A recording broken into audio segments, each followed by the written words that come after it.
Hello there. You're here with David Duffett in the Cluecon Weekly podcast studio, as supported by Signal Wire. And I'm very pleased today to have Jahred Love with us. Hi, Jahred. How are you doing?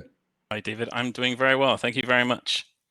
It's good to have you along, Jahred. And I think we first met at a ComCon last year in July of 2019. Is that how you remember it too? That is very, very much so. Yes, very good conference it was as well. It was, and in fact, as we're recording this, ComCon is going on virtually because a lot of real life events have had to go virtual, and so it's currently there. You can Google it and find out more about it. Go to comcon.xyz, or if you're American, XYZ. And meanwhile, Cluecon, the event, is turned into Cluecon Deconstructed. And that's going to be on August 4th through to the 6th online. Again, more details at cluecon.com, and you can register there for free. And here's the exciting thing, Jahred. Even though you can register for free and it's a virtual online conference, we're giving everybody that shows up a free real life t-shirt. It'll be mailed to them physically. Well, that's the only reason I go to a conference is for a t-shirt. Pack that t-shirt. Yes, well, do show up for Cluecon and you'll get yours. We haven't found out how to teleport them yet, so they will have to be mailed to the individuals concerned. But anyway, once again, Cluecon Deconstructed, August 4th through to the 6th, and it's online. More details at cluecon.com. And just in case you're wondering, if you've participated previously at Cluecon in things like the Coda Games, that is going ahead online. In fact, you can get more details at cluecon.com/Coda Games because entries are already open for that in the lead up to the event. Anyway, Jahred, it's great to have you along. When I started talking to you, Jahred, I don't mean at the conference at ComCon, I mean just more recently by email, I had the feeling you were in New Zealand. Was I wrong? You were, but because I spend so much time there and I never know when I'm going to be there and when I'm going to be here. So I left it as it was because I thought I could quite be there. I could quite well be there when we start this. And so I didn't want to rock the boat until I knew for sure. But, unfortunately, I'm not there. I'm still in England. You are a bit of an international man of mystery. And I just like the flights. What is your connection with New Zealand? Have you got family over there, or did you marry somebody from New Zealand? Well, my wife is English, but her grandfather was a Kiwi, and his family were one of the first generation to go over to New Zealand in 1850 by boat. It took them something like 3 months to get there. Absolutely crazy, but so she's always had ties, and we decided many years ago that we would visit and set ourselves up over there. But you never really can leave the place where you're from. So I think I've been to and from New Zealand now about 8 times over the past decade. Goodness. Yeah, that's a good collection of very long flights. Where do you usually stop over? That varies. I try to avoid LAX where possible because of the the stringent security and all the scanning involved. But no, I've stopped at Hong Kong and Singapore, Shanghai, numerous places. I do like Singapore. I'm very scared about dropping chewing gum or something when I'm there. I worry that it might put me in life imprisonment. But but it's a beautiful airport and the people are really friendly. So it's yes, they do. All the notices that are up do make you realise it's quite an authoritarian kind of regime there. A little bit. But it keeps it crime free and it keeps it nice and clean. So who's to argue? Yes. Now, in a bizarre coincidence, overnight, you and I were talking about something separate last night, but overnight, between when we were last talking and when we're talking now, I had a friend get in touch that I knew when I was very young, who now lives in New Zealand. In fact, he's been there for donkey's years. I think he celebrated his 50th birthday, but him and his sister both moved over there many years ago, and he just reached out and got in touch. So it's all New Zealand at the moment. Yeah. Well, it's an interesting country. It is. Sorry, go ahead. I was going to say it's a place of outstanding beauty. The landscape, that is. Yes, I would love to get over there. I have been to Australia on a number of occasions with work, but never made it quite to New Zealand, and I would love to do that. And my wife is a keen traveller, and so when things are a little bit easier, we'll be doing some of that, I'm sure. But in the meantime, we were just saying before we started the recording that actually the current set of circumstances under which we're living means that communication services and products are even more in demand than they were before. And of course, those of us that work in the telecoms industry have been able to work remotely for a long time, as anybody else could that discovered the technology. But of course, we're up close and personal with it. And so we're able to move around the place. And so I'm guessing for the job that you do at the moment, Jahred, it doesn't really make a difference whether you happen to be working in England or happen to be working in New Zealand. Well, so there's a little secret there, because I've been working from home since 2007. So for more than 50% of my career, I have been working from my dining room, lounge, spare bedroom, whatever. And it's old news for me. But it's interesting to see how other people handle it. A lot of people are used to going into a big office full of people, and they like that bustling environment, and they find it a bit of an unusual switch to get used to. But yeah, it's something that has been possible for a very long time, but few people have wanted to take the leap to doing. Along similar timelines. In fact, actually, just a little bit further back, 2005-06, when the Free Switch project started, all of that team always worked remotely, and of course they've transmogrified into part of the Signal Wire team as well, and so they're totally used to these things.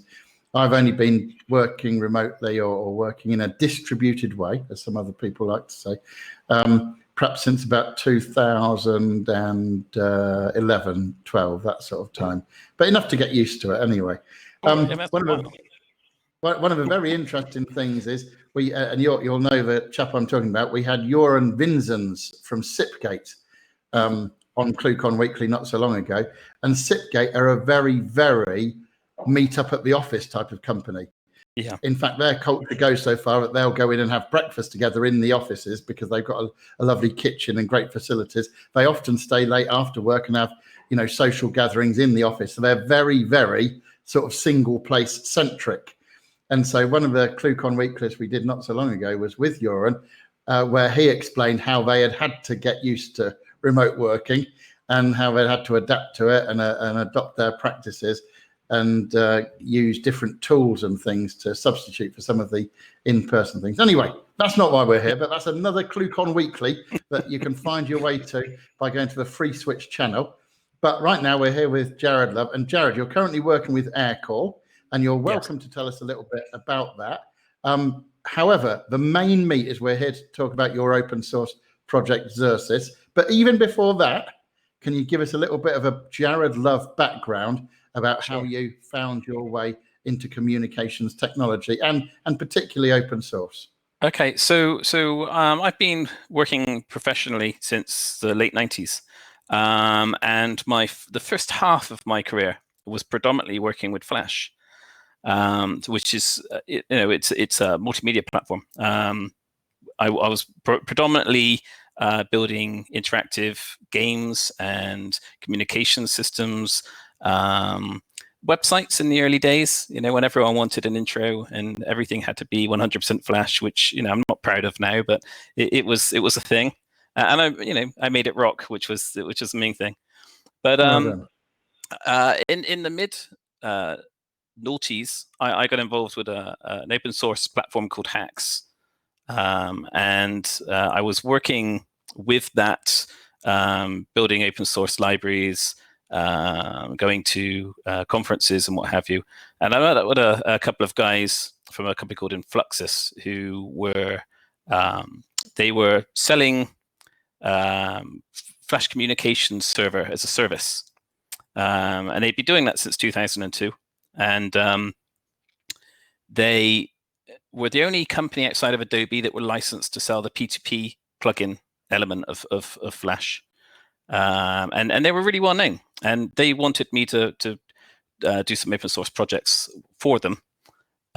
So in the late noughties, I set up a team of 5 people, 5 guys from around the world, and we created a kind of a think tank, as it were, and we were creating all kinds of interesting open source projects.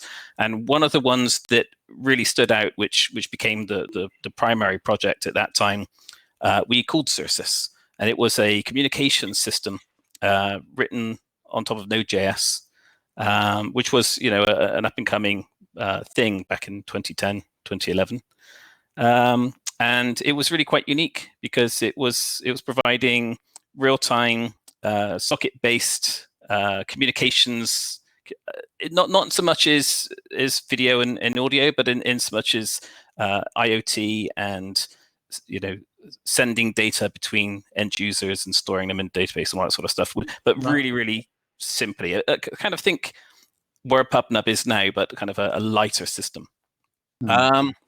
Anyway, roll on to 2013 when Google announced WebRTC at the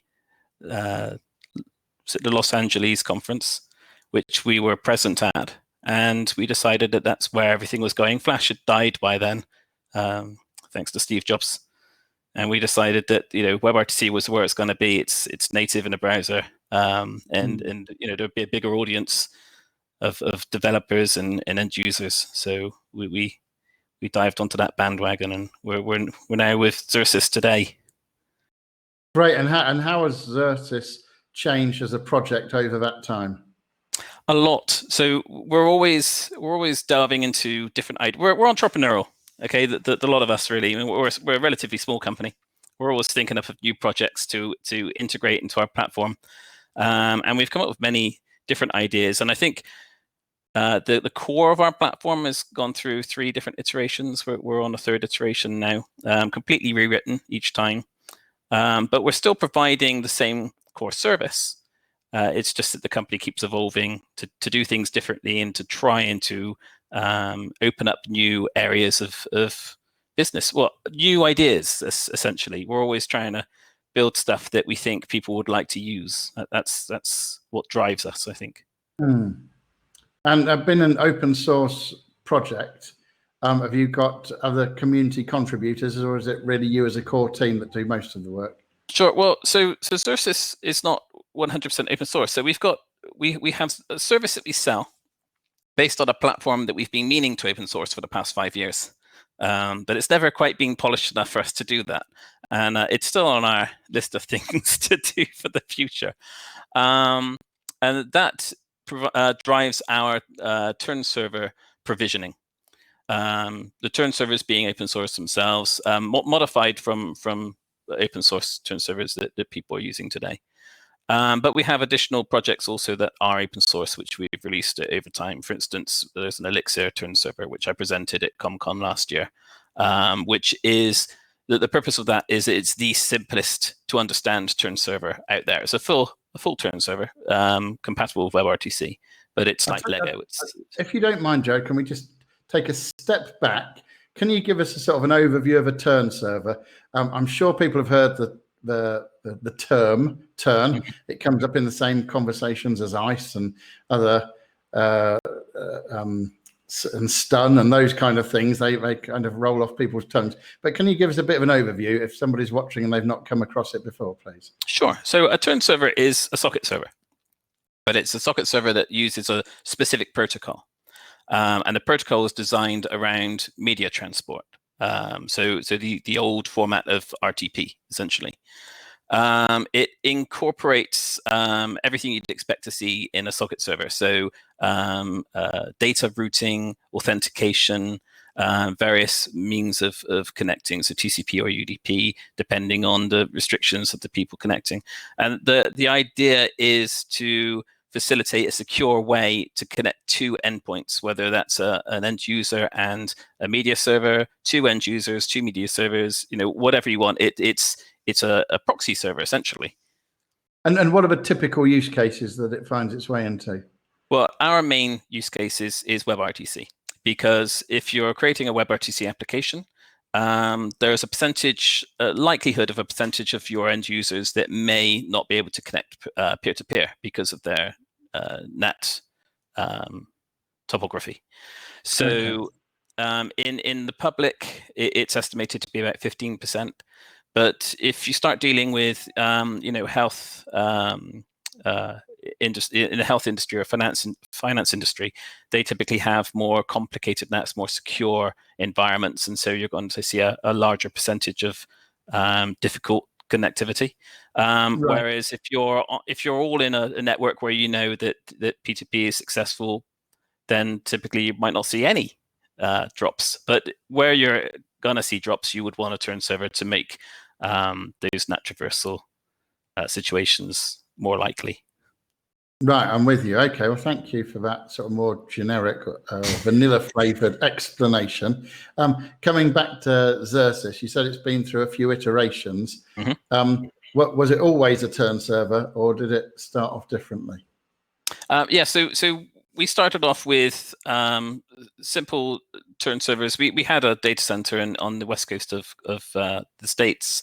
We're offering a number of turn servers with secure access and signaling in order to set up your connections. And that was that. That was about as simple as it got in the beginning. And now we have an all singing, all dancing something we call Cortex, which is it's a bit like Kubernetes in many ways, but it's oriented around communication systems, and that now handles our provisioning of turn servers and management of users. And it's far more difficult to maintain because there's a lot more going on, but it's a beast and it can handle a lot of traffic. And mentioning Kubernetes, does that mean you've kind of incorporated some kind of orchestration tools around it as well? Yes, I mean, so that's what it is in a nutshell. And this is what I would like to open source in the future. Imagine you have a project on GitHub and it has a Docker file, and you want to manage the distribution of that project, but also you want it to be aware and to communicate with numerous other applications and to be able to store and retrieve data in various different ways. Well, it does all of that. We have what we call a four-dimensional database. We call it KV4, which is a tree-based data store that's on multiple layers and time series. So it's very, very flexible in a kind of data you can store and how you can store it depending on what you're storing. So that on top of the actual management and distribution of your application, we look at it as though it kind of forms like a brain, which is why we call it Cortex. And every deployment initially starts off as a stub. They're all identical, but they become what you want them to become, and you can easily pull them down and make them into something new as and when you wish. So it's really flexible. It doesn't have the breadth of functionality that Kubernetes has. But for a lot of applications, it's a lot more. It's more fun and it's more flexible. It has a lot of stuff built in that you would normally have to somehow provision yourself when working with something like Kubernetes. Right, and who would be? You don't need to name names corporately, but who would be typical customers of this kind of thing? That's a good question. So I perceive it being fantastic for IoT. Because it's great with data throughput, and it's very good at meshing applications and allowing them to communicate with each other and discover each other all across a big network. I think IoT is a really valid use case. You could potentially have whatever devices all around the world all connected to this thing, making themselves aware as they come and go from the network. And if you imagine one of the use cases we have, if you imagine you might have a couple of hundred Raspberry Pis, all with a small stub application on an SD card, and you connect them to the network, and they literally pull the data onto them and start running. So they pull the data and just connect and run. And you could do that simultaneously or one at a time, and you can just, to remove them, just unplug them, and that's it. It reconfigures itself. So it's very exciting for something like IoT, I think. Sounds good. And from a traditional turn server point of view, you still got customers, as you mentioned, in healthcare and finance and other places where their network topology means that they need that kind of solution. Yeah. So we're getting more and more people come to Xerxes for our turn servers all the time. I mean, there's really quite a limited number of companies, I think, at the minute, providing turn servers specifically for WebRTC. I think our biggest competitor at the minute is Twilio. But we get a lot of people that come from Twilio, and I'm sure people that use our system sometimes migrate to Twilio. And it's it's a small market in terms of our provisioning at the moment. But yeah, we've got about 15,000 customers at the minute, so there is a big market for it. And since we started in 2013, we've always had free developer accounts. So you can set up a developer account and use our turn servers for free indefinitely, providing you don't go over a certain amount of usage. It's not a problem. Right, because that would be deemed production when you see that kind of volume with it. Yes, that's okay, indeed. I'm with you. And where I've got another question to ask you about this, but before we carry on, where can people find out more information and get their free developer accounts? Just go to xirsys.com. So it's xirsys.com. xirsys.com. Yes. Excellent. Okay. Now, you said that you've been at this a while, and of course, we have a lot of software developers and application developers watching Cluecon Weekly. And so I was going to ask this open question, Jahred, and that is, what lessons have you learned across or along the way of being involved in this software development? I guess it's that you can't always anticipate other people's needs. We've invested a lot of time in all manner of open source projects and projects that we deem to make money from, and they don't always make money. But sometimes you'll have a product that you think, oh, it's something we clamored together, and it becomes really popular. So it's a case of have as many fingers in pies, but be ready to change your mind. Fair enough. Oh, good stuff. And another question is, what advice would you give people that are starting out in terms of software development? In terms of software development, experiment.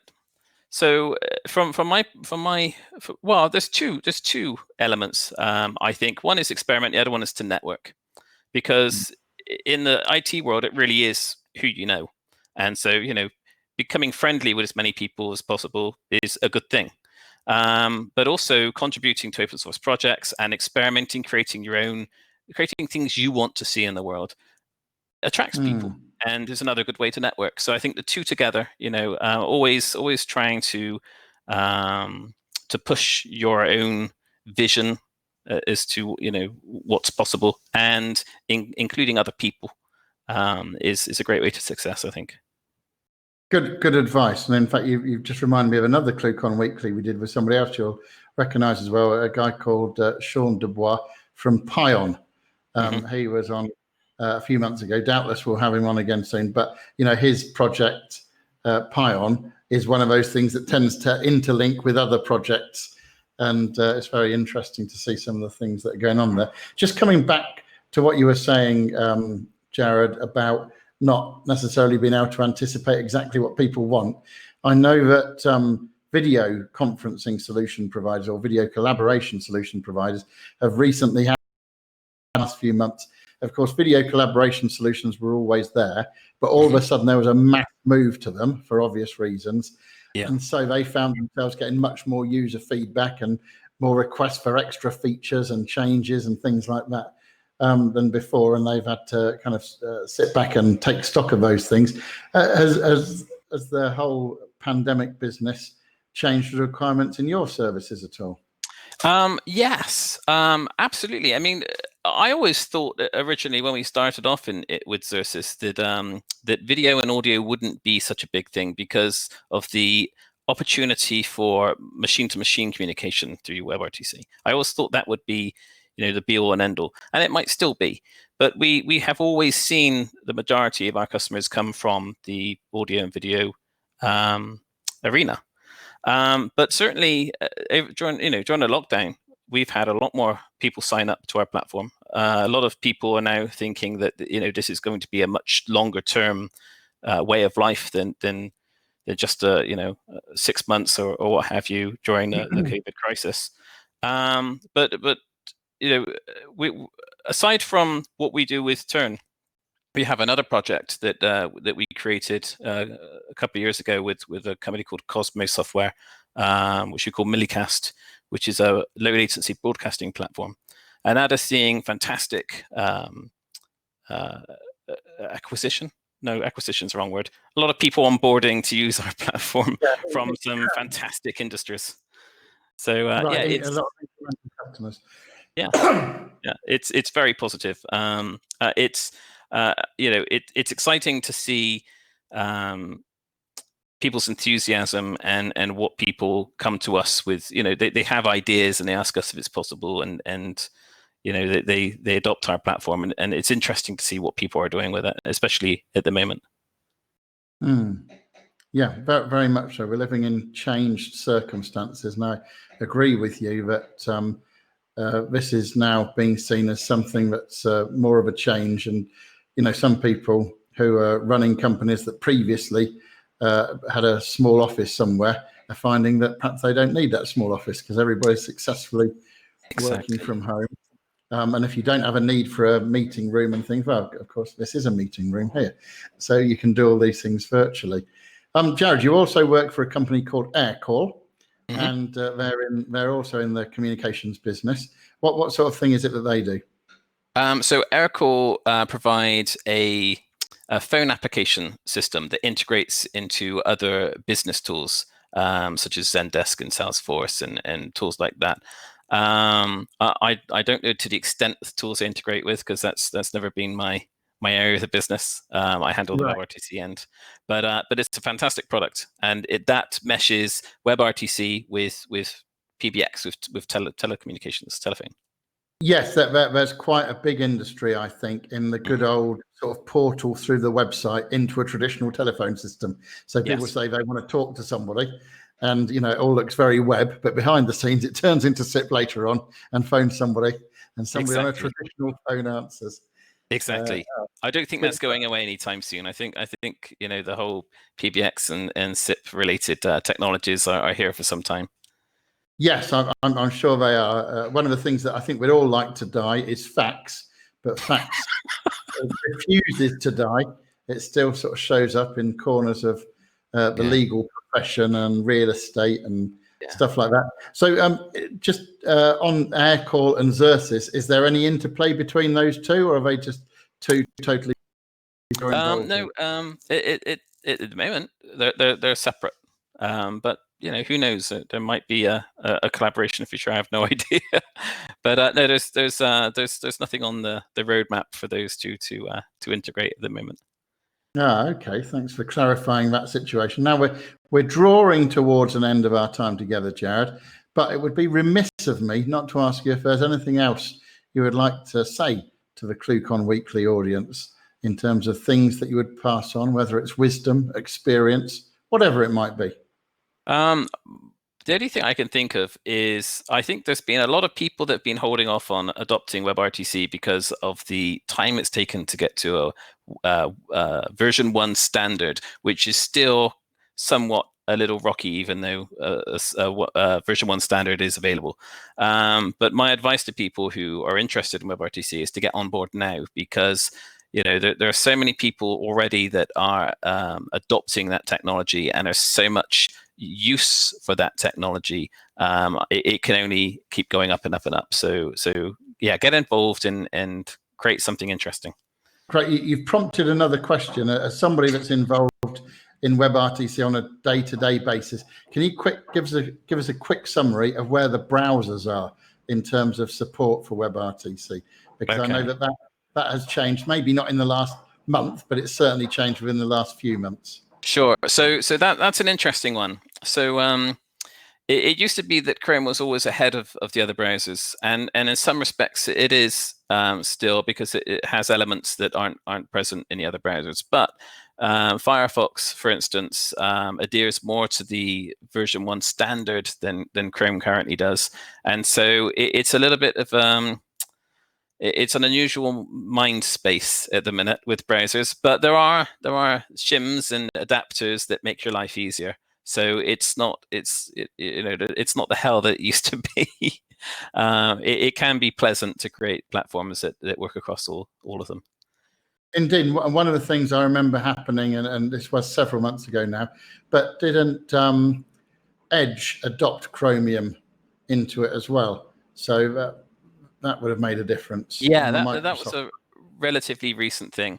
But even if something has WebKit in its core, doesn't mean to say it's going to run the same as the other WebKit browsers. Safari, for instance, has WebKit within it, and it's still a different beast. So you can have a unanimous core within different technologies and still find that everyone implements it differently. No one wants to sing from the same song sheet, which makes my life a little bit hectic. But it's not a guarantee of success. It's not, but if you keep on top of it, and it's possible to keep on top of it, then it's not a problem. You just don't want to build an application and sit on it for 2 years and do nothing with it. You want to make sure that you keep your eye open. Right. Yeah, I was having a conversation in the Cluecon Weekly studio with Gavin Henry of SureVoIP the other day, and he said one of the pieces of advice that he had received and gone with was, when you're developing applications, get them out there as soon as possible. So he actually put his soft phone out, or his soft phone out, his app out, before it even actually had the soft phone functionality. So he put a skeletal app out there and started getting feedback on it before he added in functionality, which was an excellent thing. You've prompted one other last question. This will be the last one, honest, Joe. And that is, again, coming back to WebRTC, where do you think the split is between browser endpoints and mobile app endpoints that that are using the technology, but it's not overtly the actual browser? Sure. So I don't think they necessarily have to be different things. I mean, obviously you can run WebRTC now in mobile browsers, but a lot of people still do create native applications with WebRTC, and there is the tooling to do it. I think ultimately it's a little bit faster and a little bit more predictable when you're using native tools on mobile devices. So that does add obviously some development overhead long term. But the actual results of working with WebRTC, they're still promising. That it's a well supported feature now for development on mobile devices. Great. Okay. Well, thank you very much for coming along, Jahred. It's been great seeing you on the video, and I hope we get the opportunity to see each other in person at some stage. Who knows? Maybe it could be in New Zealand one day. That would be interesting. Absolutely. Why not? Yeah, another conference. Yeah. Indeed. Well, look, thank you for giving of your time. It's great that you've come along to talk to us, and we'll see you next time round. Okay. Thanks a lot, Jahred. Thanks a lot. Take care. Bye-bye. All the best. Take care. Bye-bye.